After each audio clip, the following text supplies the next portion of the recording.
नमस्कार. हांव राजेश वैकुंठ दाबोळकर.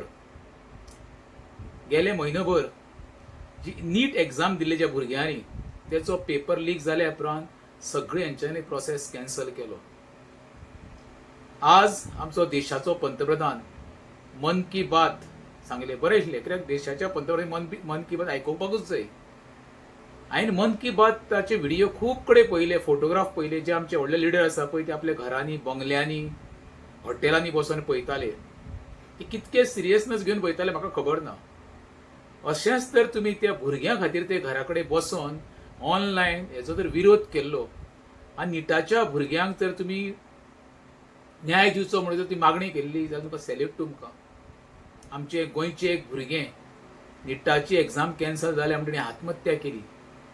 त्याच्या बद्दल एखाद्या नेत्यान उलयले आजून पर्यंत तरी पळोवंक ना. राजकारण येतले वयतले, सत्ता ही कायमची उरची ना. आयज म्हाज्या कडेन, फाल्यां तुजे कडेन. सत्ता म्हणजे कशें, मोव जाता पळय त्या प्रमाणे त्या मोवाचेर गुवावयले मूस येता आनी मोवावयले मूस येता. आनी सत्ता गेली काय ना ते दोनूय मूस वयता. हे प्रत्येक राजकारण लक्षांत दवरचें. शिक्षण खातें इतकें म्हत्वाचें खातें, त्या खात्या अंतर्गत आमी भविश्य आमचें घडोवंक शकता. पण त्या खात्या कडेन म्हाका दिसता देशाचें तशें आमच्या राज्याचें दुर्लक्ष जाल्ल्या कारणान अश्यो अधोगती घडटा. अशी तर घडणूक हेच्या फुडें जातली हेची श्वासती ना. निटाची एग्जामीचे पेपर खंय आतां एअरलिफ्ट करतले आनी ते वेवस्थीत सुरक्षीत पावयतले. हेजो अर्थ सरकाराचो शिक्षण खात्याचेर विश्वास ना. परत सांगता गोंयकारांनो आनी सर्वसामान्य प्रत्येक हांव म्हणटा जे आमच्या भुरग्यांनी एग्जामी दिल्यो, डिमोरलायज जावं नाका.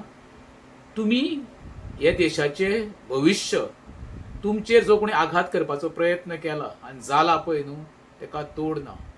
तुमी खंबीर रावा आनी येणाऱ्या निटाचे एग्जामी वेवस्थीत हे आन्सर करा. तुमकां योग्य तो न्याय मेळटलो. देव बरें करूं.